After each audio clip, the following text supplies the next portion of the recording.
Hey everybody, this is herculespetix, founder, curator, docent, and gift shop employee of the herculespetix Academy of Comic Book Studies. Today we're going to continue our look at Dark Horse Presents. We're up to number 113 through number 115. And there's a lot of nice stuff in these issues. And, some stuff that's okay, but there's a lot of nice stuff. So we start off with the introduction of Tripto the Acid Dog, which is a very odd little series. It's drawn by Steve Leialoha, who, in my lifetime, has penciled way too little for how good he is. He was a longtime inker on some of the best comics of the 70s and 80s, and then continuing all the way up to the noughts with Fables. But his pencils are so good. He has the most unique style in mainstream comics, or one of them, and he barely penciled many comics. So I consider this a treat to any time Steve Leialoha pencils. We've already looked at his great pencils in Quack, the funny animal comic. If you want to look up those videos, he did Newton the Rabbit Wonder. Amazingly beautiful stuff. And the reason why I'm talking about all this is because he did the cover. So this is Steve Leialoha. Pretty amazing cover, even though I wish the colors were more pronounced, because we have all this amazing art here, these dogs, and they're kind of buried in the flat color, though it does kind of make this really amazing, this little, so maybe it's for the best, I don't know, but I kind of wish it had a little more pronounced color. We got the contents page, and we start off with Chapter 1 of Tripto the Acid Dog. Now, this is written by Bill Mumy and Miguel Ferrer. They're actually famous actors, but they've done many comics over their during their career. They were just, Bill Mumy from Lost in Space. He was a child actor. Miguel Ferrer, many great things. Twin Peaks, probably his most memorable. But they're lifelong comic fans. I think they were going to San Diego Comic-Con from the first one. And they've always been popping up in comics. They're obviously huge comic fans because they don't need to write comics. They're pretty rich from residuals, from their TV shows and stuff. And all the art's by Leialoha. So guys, remember what I just said? Just this opening panel, this kind of title panel. His craft is amazing, Steve Leialoha. This is beautiful. The logo, everything about it. This guy's a comics master. I'm sure maybe a comics submaster, or he's damn good, and his stuff is really good. So we start off with the tagline that's every issue. Every episode of the series has: an assassin took his family, fire took his home, and a bullet took his life. He's not like other dogs. It's a very odd series. So, Chapter 1, Circle of Fire. We see this young kid, kind of a teenager, and he's running out onto the street with his dog Tripto, his beloved dog.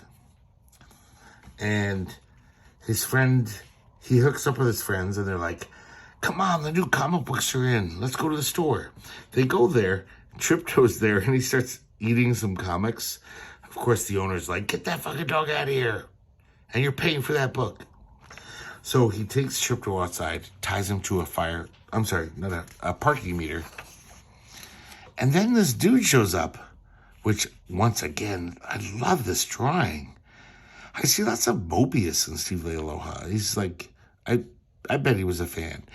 And this guy just kind of rides by and grabs Tripto, rips his leash, and steals him. And, of course, our young protagonist is like, "Oh, my God, Tripto, no." So he runs around trying to find his dog. He runs home, and he's like, "Mom, Dad, can we put up a reward? I've got to find my dog." So he puts up flyers. His parents aren't rich. They're not doing very well. The cops are no help. They're like, "We don't got time to look for lost dogs." And then we see the fuckers who stole Tripto. It's part of a dogfighting ring. I grew up I didn't grow up, but I was a young man in Tucson. This happened all the time. People's dogs would get stolen, especially if they were pit bulls or pit bull breeded. It happened all the time, and it was like these fucking evil pieces of shit dogfighter people would steal dogs, train them to fight in the rings, obviously abuse them, and sometimes just they'd die and they'd bury him in the desert. It was horrible. It happened all the time. So we see Tripto thrown into a cage. And we see these scumbags just all talking about like, oh yeah, the main event's tomorrow.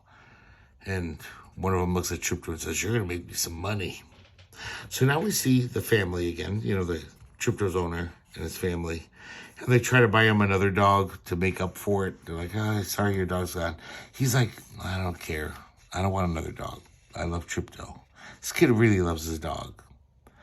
And so now we go back to the scumbags. And one of them puts a knife up to Tripto's throat. And, I don't know, just to be a sadistic dick. And Tripto bites his arm. And then all of a sudden, Tripto has these superpowers. It's kind of weird the way this comic is told. It's almost surreal where, like, why didn't Tripto do that earlier when he was caught? Why is he now showing these superpowers? We don't know. I don't know why. But he, like, karate judo throws this guy down on the ground with his mouth and kills the guy. It looks like he's dead because there's a skull here. Oh, yeah, he does. I'm sorry. He puts the knife in his throat with his mouth. And we see Tripto's thoughts, a fitting end for his kind. Kind of interesting lettering there, showing Tripto's thoughts. Because, hey, it's Steve Leialoha. Guy's the best. So the other scumbags show up and they're like, what the hell happened? And they don't even think it's Tripto. Like, who would think a dog could stab a guy in the neck, right? So then he attacks this other guy. And they realize, okay, this Tripto dog's savage. So they chain him up in his cage. And then we see this other poor dog who's probably been kidnapped. Looks like a Rottweiler or something. And not only, they actually pumped him full of drugs to make them more aggressive. Like, I don't know if it's speed or something. And I love this panel. Look at this. We see the dog on speed. This is how a dog experiences speed. It's like kind of awesome, almost like underground comic psychedelia going on. And then he runs into the arena, and they throw Tripto in. Some guy yells, pit him. I guess that's the terminology. And that's where we end off on the first episode. Guys, look at this shading here. Who does this other than Steve Leialoha? This is amazing stuff. This cross-hatching, denoting these shadowy figures in the crowd. This is some brilliant stuff. Brilliant cartooning. Really amazing. I'm just so amazed that nobody really gives a shit about Steve Leialoha. They're like, oh yeah, he inked some good Jim Starlin comics in the 70s. He's so good. I have a feeling he's just this really nice, passive guy who's just like, I don't care. Whatever job I get. But if I was Steve Leialoha, I'd be a total egotistical asshole. I'd be like, I'm fucking great. Because he is. But I don't think, he's just like, I'll take whatever job. We get the letter pages. And then we have a new story. This is just a one-shot. My Vagabond Days. This is written by Stephen T. Siegel, who did a bunch of stuff for Comico and Vertigo. I think he kind of dropped out of comics. I haven't seen him in decades. Stefano Gaudiano. And he did a lot of stuff in the 90s. Mostly for Dark Horse. And this is kind of like an autobiography story, even though I'm not positive that this happened to Stephen T. Siegel. But it reads like one. So we're back in 1968. We see this kid. He's in high school. His teacher calls at him. He says, Martin. And he says, you were cheating. And he says, you were looking at your friend's paper, Jerome's paper. And he basically tries to implicate Jerome. He says, did you tell Martin he could look at your papers? And Martin sticks up for his buddy. He says, no, he didn't do anything.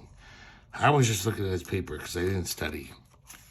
It sounds like this kid is dyslexic or some kind of learning disability. He's like, I just can't, no matter how much I study, I just can't figure this shit out. So when he gets off school, he gets suspended. And he's waiting for Jerome when he comes out of class. And they're obviously good friends. So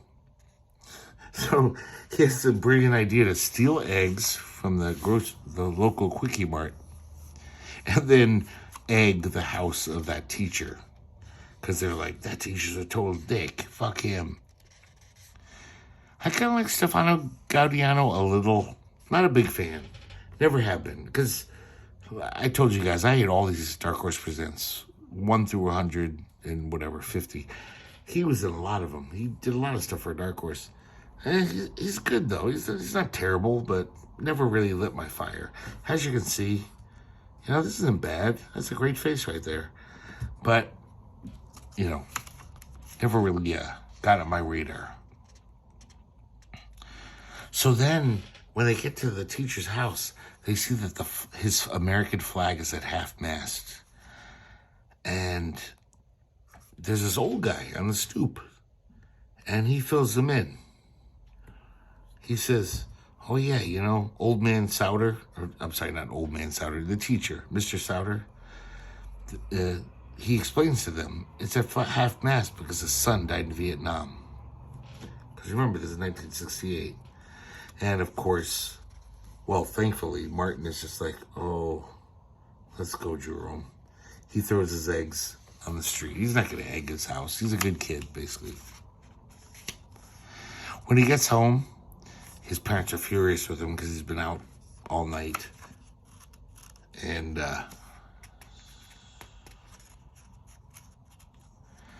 then they also get the news from school that he was suspended. His father is very annoyed with his son.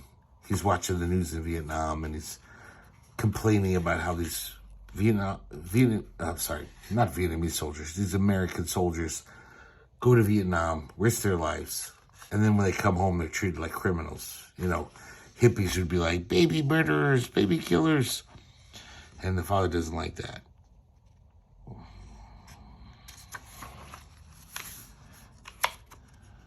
And so the kid goes to school the next day and basically apologizes to Mr. Souter and says, hey, I heard about your son. I'm so sorry.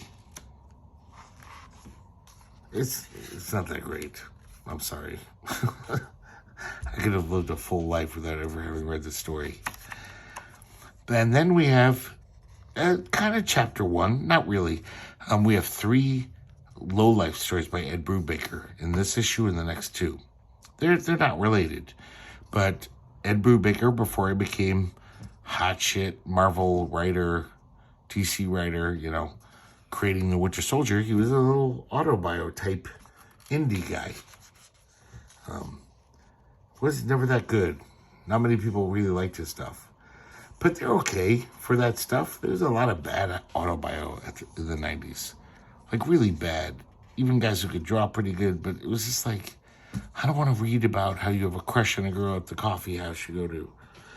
And believe me, he's guilty of that. He does do some really annoying autobio where it's like, come on. You're not Harvey Pekar. You're not Dennis Eichhorn. Nobody cares. But now he's getting more into telling stories. I don't think these are autobio at all.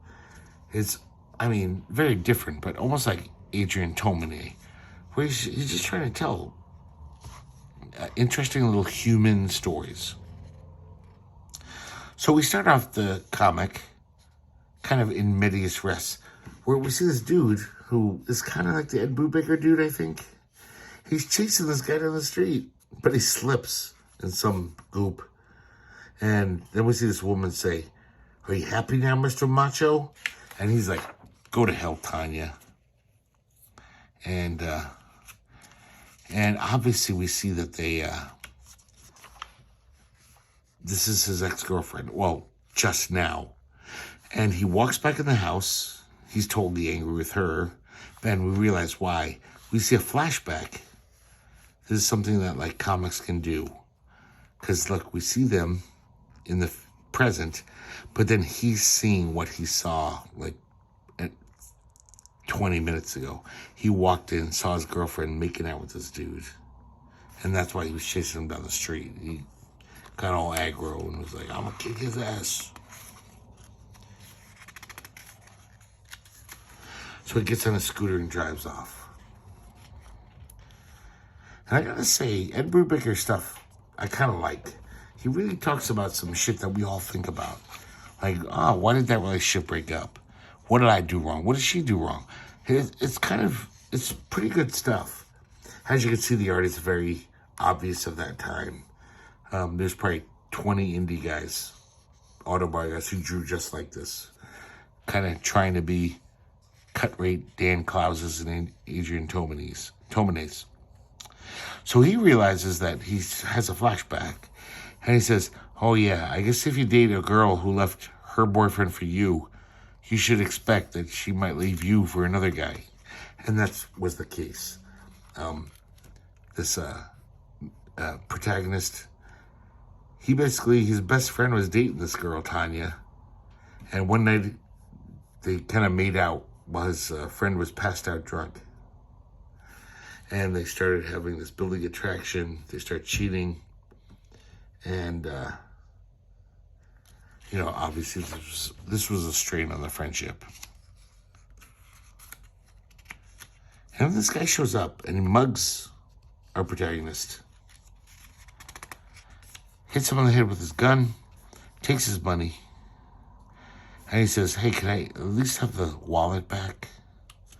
And the guy throws it to him. He's like, I don't care. Sorry, guys, I'm backtracking for a second because I'm a little confused about something. Okay, no, I was wrong. Okay, and then somehow, let's call him Ed, because I think this is an avatar for Ed Brubaker, even though this story might have never happened to him. He kind of stays friends with the guy he stole the girlfriend from, or at least refriends him after he got dumped by Tanya.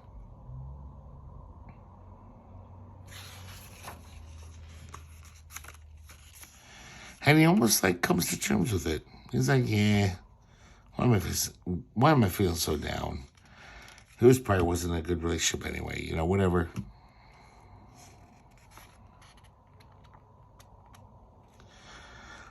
So it looks like, even though he lost his girlfriend, he regained his old buddy.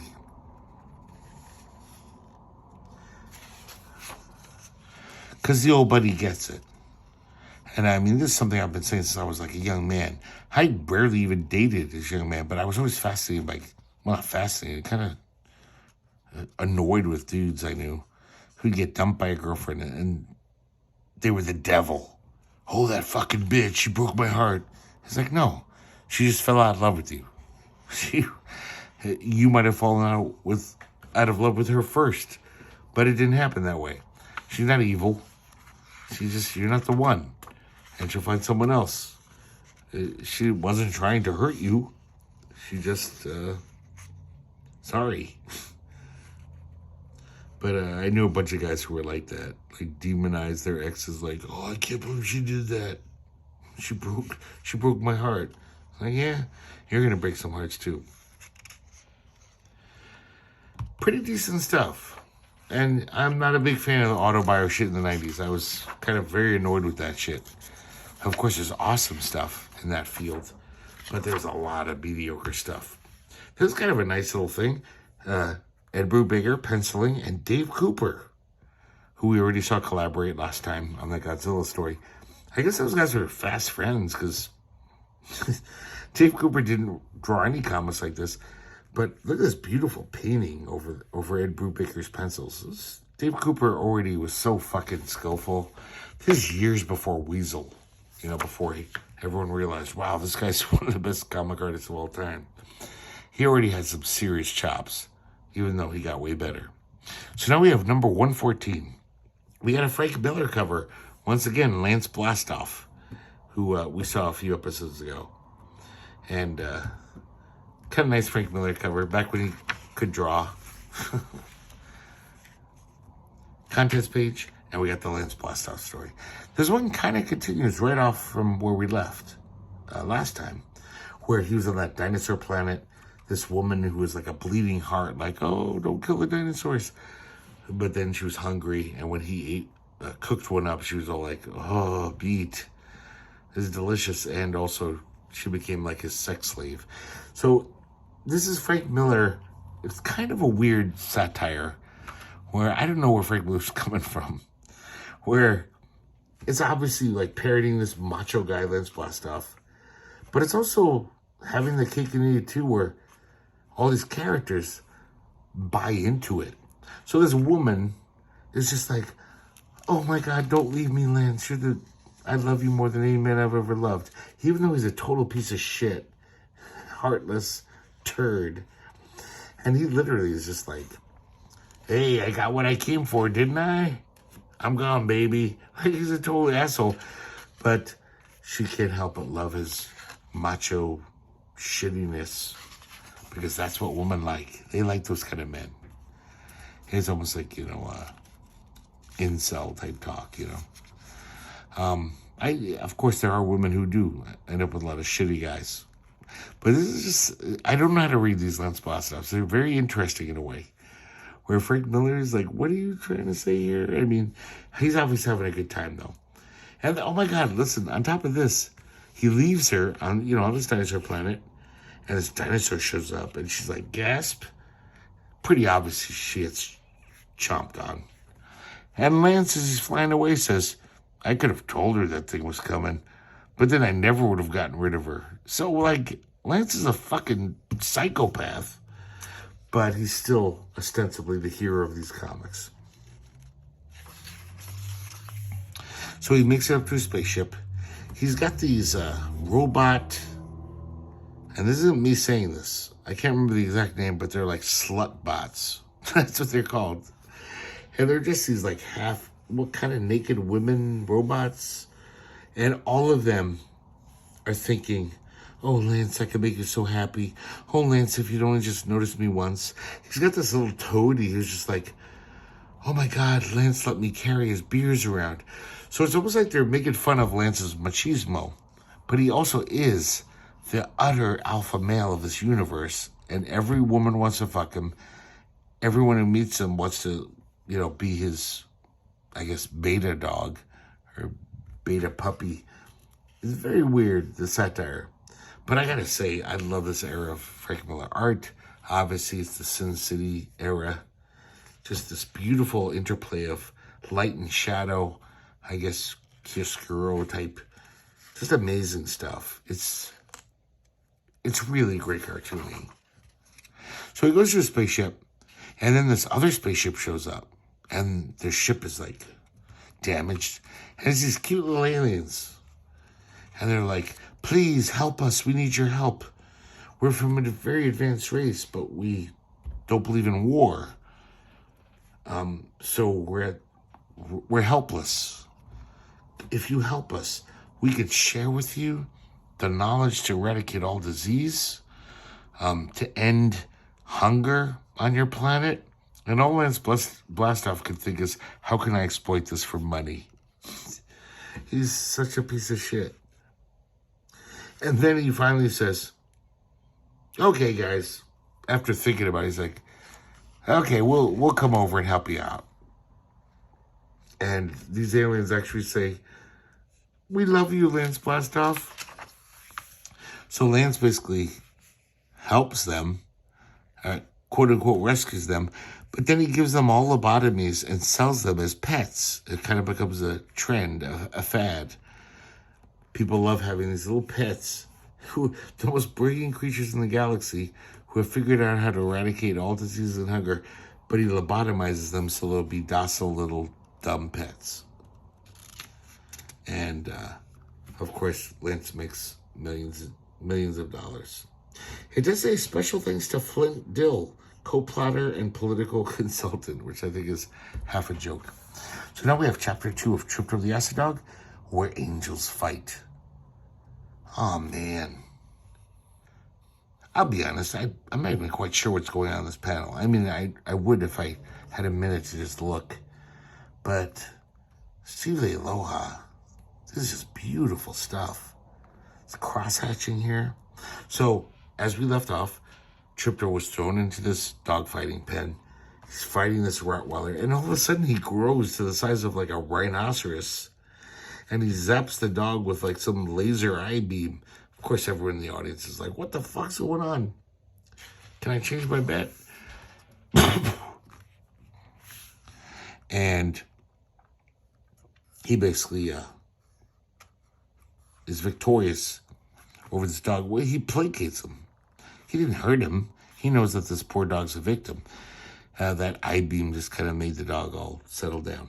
Then he runs into the crowd, or flies into the crowd, and just starts attacking all these fuckers, these evil fuckers who go to dogfights.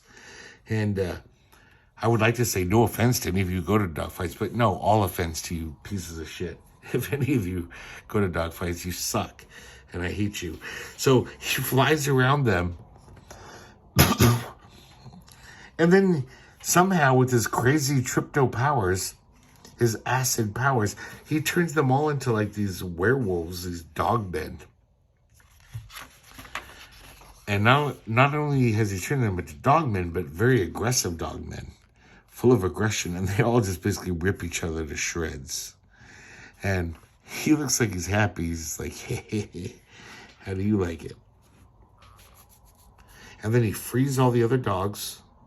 They fly through the air on his acid-powered wavelength or whatever.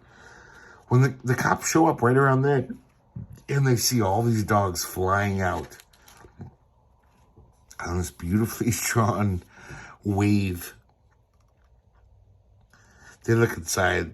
The cops are like, it's a slaughterhouse in there. And then Tripto basically leads all these dogs back to their homes. Everyone's happy.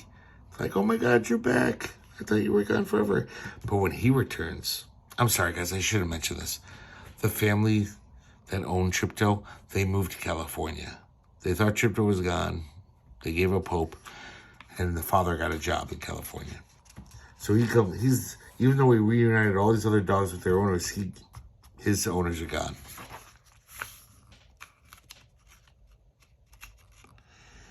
I definitely feel that these guys wrote this story because they do not like dogfighting. Like, there's these newspaper articles. These are real. Just talking about the horrors of dogfighting and just how fucking evil it is. I mean, even if you barely like dogs, it's just... dogs don't deserve any shit like that. Dogs are awesome. And... yeah, some of these are terrible. Like, some of these dogfighters... oh, these two dogs were wounded during the dogfight, and they buried them alive. They don't even have the decency to, like, okay, let's put them out of their misery. They're, like, evil motherfuckers. They're really pieces of shit. So, Tripto says, I'm going to find my family. Meanwhile, back in California, we see the family moving into their new, not that nice apartment, and they're not in a good part of town. And, a few days pass. And the son's getting beat up. It's like a really bad neighborhood. There's gangbangers around just picking on him, beating the shit out of him. Guys, I'm sorry. I know if I stop for 2 minutes, I know what this is. I don't even know what I'm seeing here, but I love it. I don't know what's going on here, but this art's beautiful. And then we see Tripto flying through the sky, heading towards Los Angeles. I guess part of his acid powers is he's an amazing tracker. And then we see the father, through one of his, I believe his cousin. He gets this new job. He's very excited. He's been out of work for a while. And we see that it's probably not a good job. The best of jobs. It's with these kind of guys, these mafia guys. And they're like, hey, we hear you know how to drive a truck. You're going to ship something for us. So that's where we leave off here. Now, this is a flip book, guys, so I'm going to flip it. And look at this. Same issue. We get Walt Simonson doing a Star Slammer story. Obviously, Walt Simonson cover. I say obviously because, like, nobody draws like this. This is so Walt Simonson. And to be honest, I'm not that familiar with the Star Slammers. And this is just like a little vignette, if you are. There's this guy, apparently in the Star Slammers, they're like an interstellar, futuristic mercenary corps. And this guy, Rojas. But this is kind of like a human story. It's not slam bang action. It's just, I mean, there is. But it's about this guy, Rojas. And he's this old guy, getting too old for this, like Danny Glover in Lethal Weapons 1 through 4. And we see him in this, like, total bloody battle.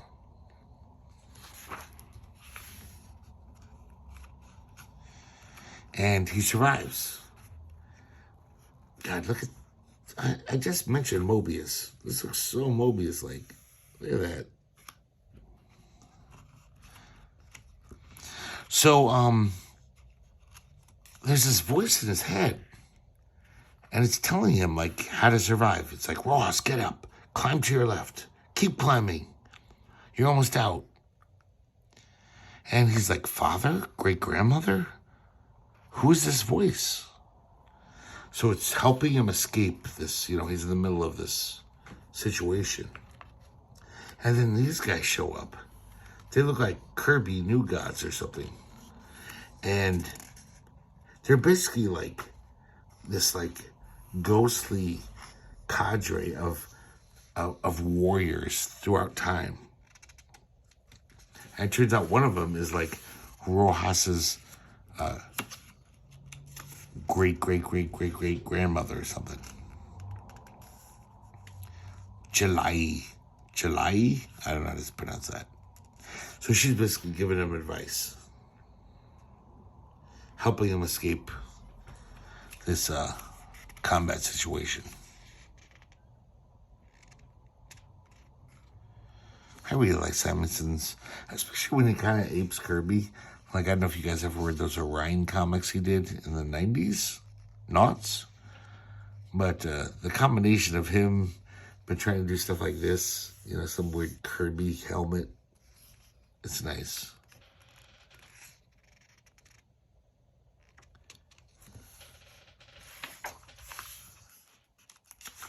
I just love his storytelling. Obviously, you know, it's him with John Workman, his longtime letterer partner. And, you know, this kind of stuff. It's just, I don't think I'll ever get tired of Walt Simonson. And so the guy, with the advice of these elders, these spectral old warriors, he survives. And he kind of gets a wake-up call where he's like, yeah, maybe I should retire. I'm too old for this shit. Maybe I should just, like, get on a spaceship and travel through the stars and enjoy life. So now we have another Ed Brubaker low-life tale, Under a Big Black Sun. And this is another just tale about another kid who could be Ed Brubaker. It's another story, though. It's a different relationship. And it's about this dude. He's totally happy with his girlfriend, June. They've been living together for a year. His best friend moves in next door. They're all fast friends. They all hang out every time, every day. They're just this great little group. He's thrilled to have his best friend living next door. He's got this girlfriend he's in love with. And he's in grad school, working a job in a video store, but he's happy as hell. There's kind of a weird little conceit to the story, even though it reads like any typical autobio indie comic. The sun turns black one day. Doesn't really influence the plot, but it's just a weird little sci-fi element thrown in. And then it seems like, though, like the day after, his girlfriend just out of the blue is just like, I need some space. I gotta go. I'm gonna sleep on Paul's couch, your buddy, until I figure out where my headspace is at. And Dick gets totally blindsided. He's just like, I don't understand. Well, I thought everything was going good. It's pretty obvious. You could probably already tell with his heading. She was obviously like hanging out with Paul already, because instantly, she's just blatantly, next door, she's Paul's girlfriend now. And he has to walk home and see them coming out of the house like, hurry up, honey, we're going to miss the movie. And he's like, fuck. So, because they're like kind of mature, or at least want to pretend to be mature, he still remains friends with Paul. And he even says, we acted like we were still friends. But obviously this guy, that's pretty hard to do. That's pretty fucking mature. If your best friend stole your girlfriend, I don't know if anyone's that mature.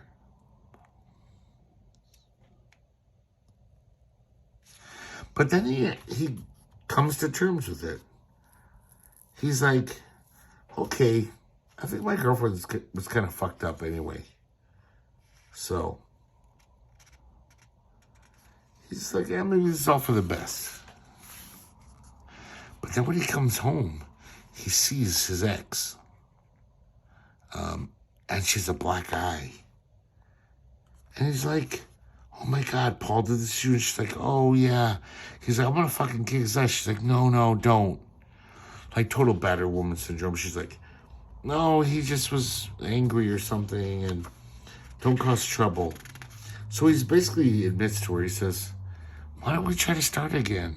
You obviously don't want to be this guy's beating you. Even though you had problems with me, I'm better than that. But just like real life, she's just like, even if I left him, we're done. I'm not coming back to you, and no matter what happens. And then, just to make it worse, he's next door, neighbors, remember? He has to hear them fucking through the wall. And her screaming, oh yes, oh that's so hot. Like, this is harsh. I can't even imagine. I'm luckily I never had to deal with this shit. I know how, I don't think I would deal well with it. So he's getting angrier and angrier. And this whole thing about like, oh, I can still be friends with Paul. He's like, fuck this shit. And it's weird how the story echoes the last low life story so much. And he even gets mugged. But in this instance, the mugger pulls a gun, says, give me your wallet. And he runs. He's not a fighter. He runs. And he grabs a garbage can lid and throws it back over his shoulder. Barely aimed. And he's like, oh, maybe it would at least distract him. He had no idea it would do anything impactful. But it does. It actually hit him in the head and knocked him out. So he grabs the gun. This is the kind of guy who would never buy a gun, never own a gun. And he walks back to the apartment. And now he's just, all of a sudden, he's just like, I got a gun now. I'm done with this shit. And he says, he's basically running into their apartment saying, where the fuck are you? And who knows what he's going to do. And then this old lady shows up. I think she's maybe house sitting for them. She's like, oh my God, they left town. They haven't been here for nearly a week. Please don't hurt me. And so this guy goes up to the roof and he fires his gun, empties the gun into the black hole sun. I guess that's what it is. And then he throws the gun at the sun.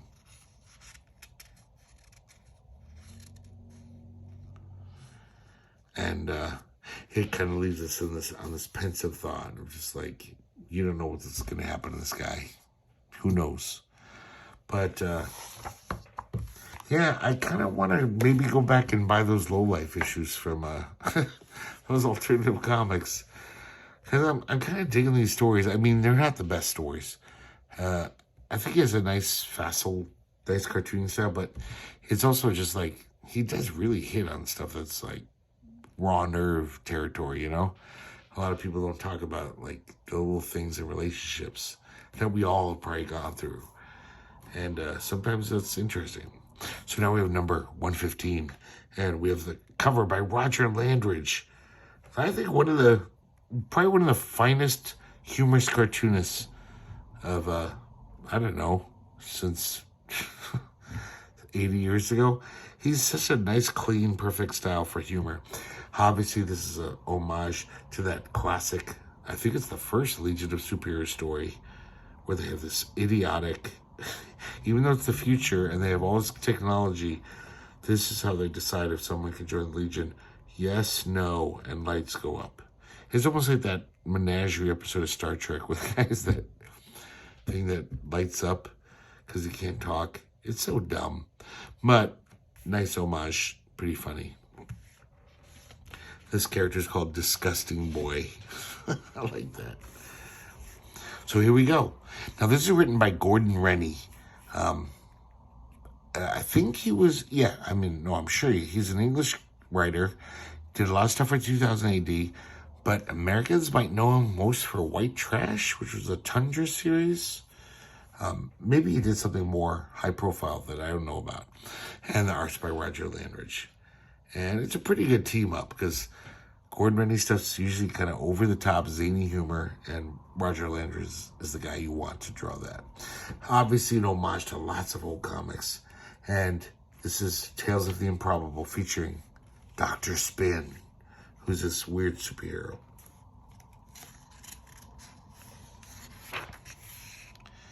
And basically we're seeing the comic book multiverse.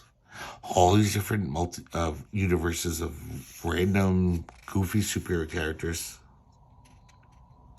And then there's this race of beings called the Guardians. And it's their job to monitor the multiverse. And we see them talking about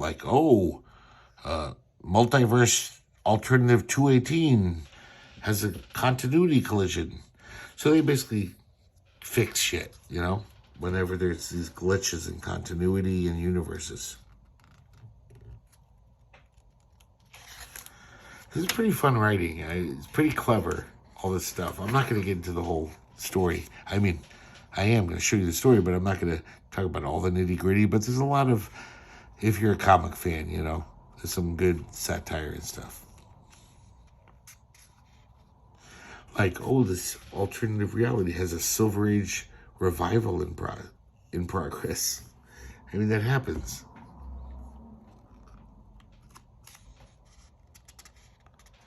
And then we finally meet Dr. Spin. He's kind of a has-been superhero. I guess he was hot shit back in the day. And this woman shows up named Penny Dreadful. She's like, hey, I'm here about the job. I saw the ad in the paper. It's for a sidekick. He's going to be his new sidekick, I guess. We see his kind of bat cave, if you will. And there's all this ludicrous shit here.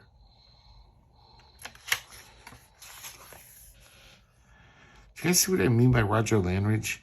His shit is just so tight and clinging.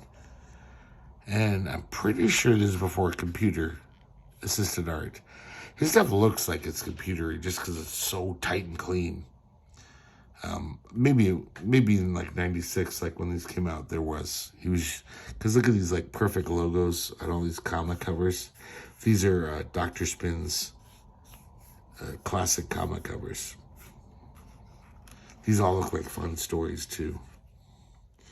I love this one where it's a Karma Bug, the Freakhead, and the Psychedelic Swami are the villains. It's like the late 60s, early 70s. So Dr. Spin gets a message from Continuity Control. He works for them. I like how he says, as an exclamation here, Jumpin' Jack Kirby.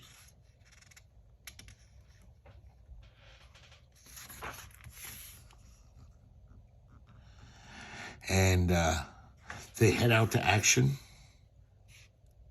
And he tells his new sidekick, prepare yourself for a journey into the improbable. And they go off into this like kind of op-arty weirdness. And that's where it leaves off. So now we have the third Ed Brubaker low-life story, When I Started Saying We. And this is from the point of view of this young woman.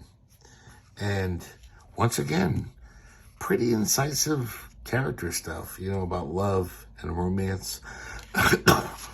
This young woman, she basically has left one boyfriend, almost like the woman character in the last one. She feels a little guilty about it. She was just all of a sudden one day was just like, I don't want to be with you. I'm out of here.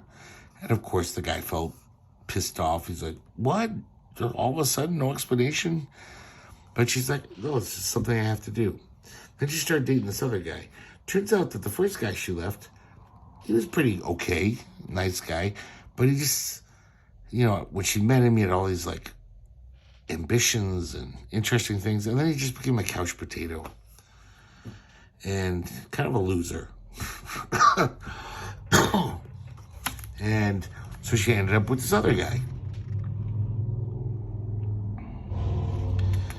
And, once again, all these stories kind of echo each other. I think these two guys were friends, too.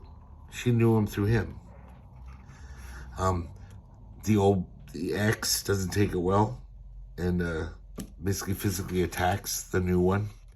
Like, fuck you, that's my girlfriend. It's like, no, she's not. But then he does the same thing. He, after a few months, they're in a rut. He just wants to watch movies all the time. So she's just like confounded by this whole thing. Like, I don't understand.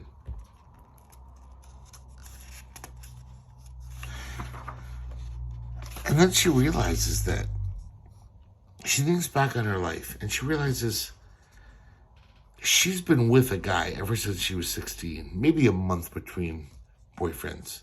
But for the most part, she's had a partner. And like a lot of people, she always felt like being alone was, you're a loser. Having any boyfriend, you're doing okay. You win the game of life, And she has this revelation where it's like, maybe not so much. Because all my boyfriends have kind of disappointed me. And maybe it's not so bad being alone. And so we see her at the end. Once again, we don't know which way she's going to turn, but she's basically like, I've got this feeling. I don't want to forget it again like I had before. But I've got to leave this guy. It's going to be hard. It's going to be painful. And for the first time, she's like, maybe I'll just be alone and see how that goes. So that's some pretty interesting character stuff. I think we can all relate to that stuff. Now here I flipped the book, and this is a long-running thing in Dark Horse Presents. I think they started in like number 48 or something. The Creep, which is the brainchild of writer John Arcudi, who did lots of stuff for Dark Horse. But they never had a Frank Miller cover before. Pretty nice stuff, full-on Sin City era Frank Miller. So, the Creep is a private detective who has, I'm probably going to mispronounce this, macrocephalia? Like Rondo Hatton, the famous actor in Hollywood. That disease that makes your head all big and weird. So that's the character. So we see the guy. This is a very human story, too. It's not really about private eye hijinks. This is just a little vignette of the Creep's life. And it's actually pretty good. I don't remember really liking these Creep stories that much as a youngster when I read them. That's probably why I sold all those Dark Horse Presents. It didn't really make an impression on me. I should mention this is drawn by Brian O'Connell. Now, I have a terrible memory. But is that the guy who went out to draw Scott Pilgrim? I just thought of that. Is his name Brian McDonald? I'm sorry, Brian O'Connell? I don't know. But if it's true, a very different style. Not bad. Pretty nice cartooning. We see the Creep. I'm just going to call him the Creep because I can't remember his real name.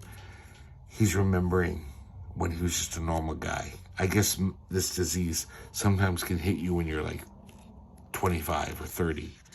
So he was a normal dude, kind of a stud, handsome dude, football player, champion, and now he's this guy. Not many women want to date him because he looks like this. He's kind of a monster. And he sees this prostitute on the street. And he says, got any scotch back at your place? And obviously these two know each other. And she's just this kind of older prostitute. And I think she's kind of lonely too. You know, she doesn't have many gentlemen callers, if you will. And so they go home, which they probably have many times before. They've had sex, you know, they skipped that part. And it's just her talking about her life. It's pretty good writing. And he's asking her questions. She tells him about how she did college for a semester. And she met this guy. And he was the dream guy. He was handsome and wonderful to her. He adored her. And he even, like, after 6 months, got down on his knee and asked her to marry him. And then she seems to get very sad. She doesn't want to dance anymore. They were dancing. She's like... So this woman is just like... Obviously, just thinking about this has made her sad. I gotta say, this is pretty nice art. And if this is the Scott Pilgrim guy, which I'm probably wrong, I'm amazed because I hate that art. Those comics look like shit to me. So, this woman's just a really... Oh, I almost said well-rounded character. I did not mean that as a, you know, no, as a pun intended. She really is, like, very sympathetic. I would love to read a graphic novel about this woman, just after these 8 pages. And, you know, she's obviously had a hard life, doesn't think highly of herself. She says, I didn't deserve him. I mean, look at me. He was so good to me, so good. Like, she feels like she didn't deserve it. And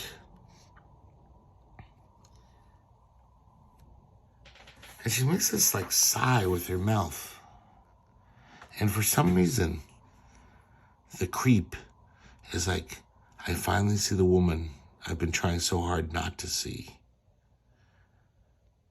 And he's like, I want to tell her lots of things. She's just been this person I just hook up with every now and then, and we get drunk and fuck. But now I realize that she's got this story, and he tucks her in, and he almost feels happy for her because she's like, where she's going, you know, Slumberland, a better man is waiting.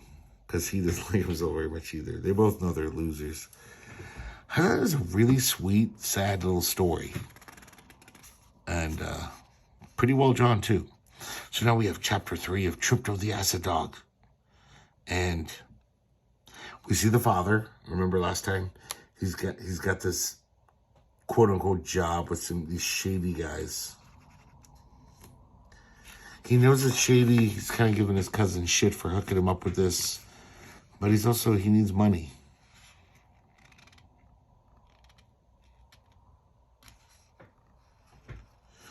So the son is so annoyed with all this shit. You know, the fact that they had to move to California to this, like, shitty neighborhood where he gets beat up all the time. His dog's gone. His father still doesn't, as far as he knows, have a job. And he runs away. Instantly, these gang members start beating the shit out of him. Because he's wearing red. You know, the whole Bloods thing.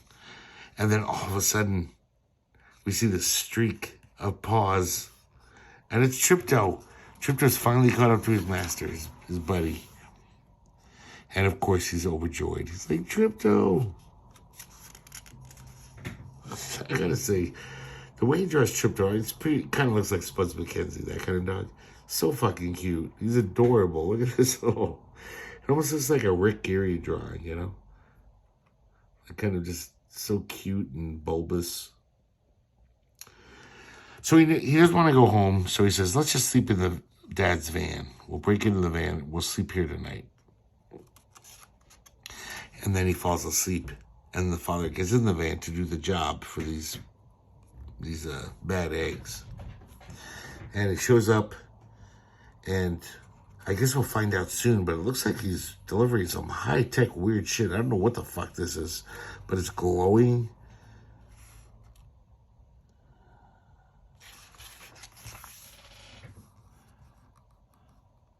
And the kid wakes up, and Tripto does too. And he's like, oh my God, what are we going to do? The mobsters find him and start roughing him up. And then Tripto goes to action again. Just like last time, he turns like gigantic. Look at this. Oh God, that panel's so good. Giant rhinoceros-sized Tripto attacking these mobsters, just ripping through them.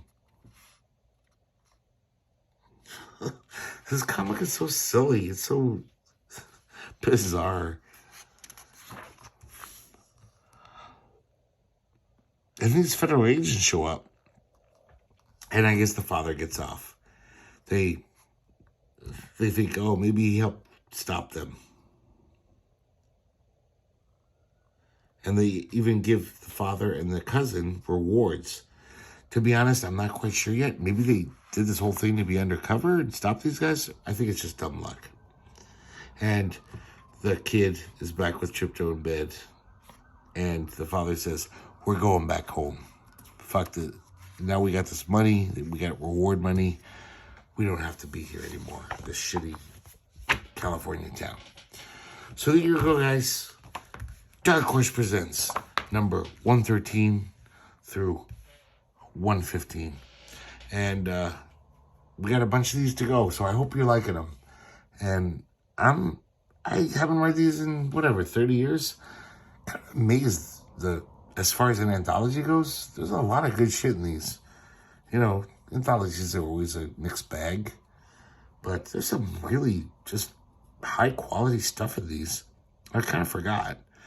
And surprising stuff. Like, I totally forgot about Tripto the Acid Dog.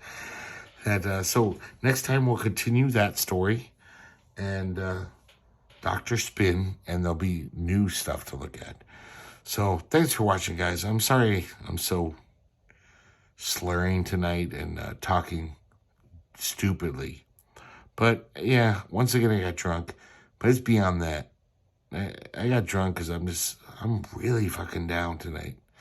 And I really wanted to make this video because these videos make me happy. Every time I make a video, it's like a nice distraction from my life. And I hope I wasn't too annoying and boring and saying a lot like I do all the time. I know I do that. But I hope you enjoyed looking at these. If you ever find me that annoying, just turn the sound off and look at the great art as I flip through. You can always do that. It's still kind of fun just to see these comics, get a little flip through. Thanks, guys. Hope you had a good night, and I hope to see you next time here at the Herculespetix Academy of Comic Book Studies.